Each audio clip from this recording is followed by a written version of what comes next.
Okay, any questions in this procedure of basically going through the weak form, which is pretty complicated, right?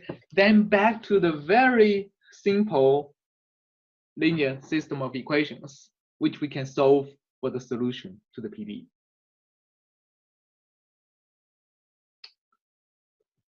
Any questions? Is that something you can go and code up and solve?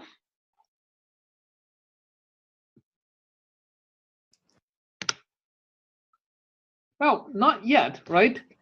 Because it doesn't look like trivial to compute the integrals either for the matrix nor for the right-hand side. So before we actually fire up MATLAB and try to code this up, let's talk a little bit on how do we actually compute these matrix elements and the right-hand sides, both involving integral with respect to the basis functions. All right. Chi-Chi, did you see there's a question in the chat from Megan? It says, so how is V supposed to be testing U?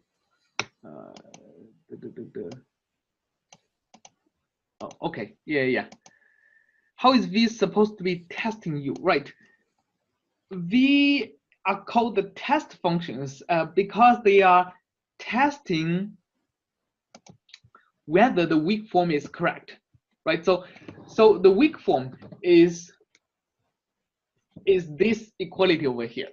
And remember, in order for U to be a solution to the differential equation, the weak form has to be true for any possible V that satisfies the boundary conditions and the differentiability.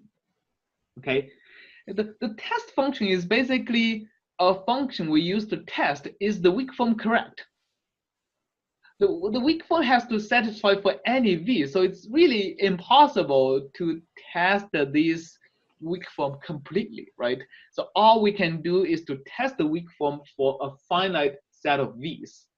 That's why, I mean, it's called a test function. We can substitute one function into V to test, okay, is this true or not? We can substitute another function to V to test, okay, is the weak form correct or not?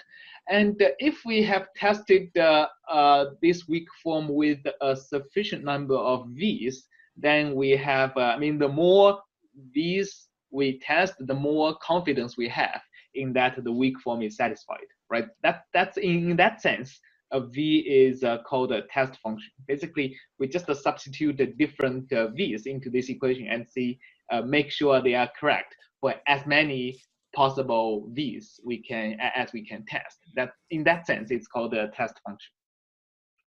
And in this case, we're just figuring out that if we test the weak form with a set of V's that has the same constraints as the solution you have, then we arrive at exactly the same number of equations as the unknowns we have in U. So that it's a good way to form the test functions.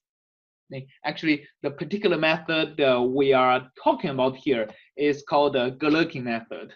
I mean, there are some fancy words I mean, there are actually a lot of fancy words in the finite element literature, but I'm just it's good to know some basic vocabulary. So the Galerkin method is